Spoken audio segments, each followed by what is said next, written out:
Okay, I have the Excel spreadsheet with some data, and this is what I want to find. All right, the average, mean, and max.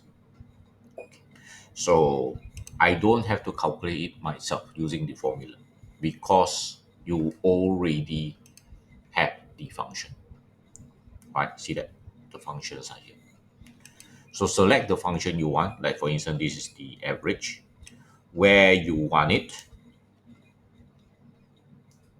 the data, and hit enter.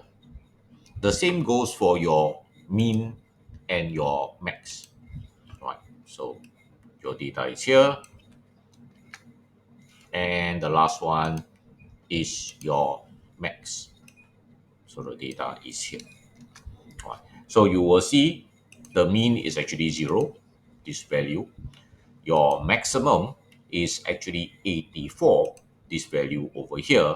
And of course, they will take all these sum together and divide, giving you your average.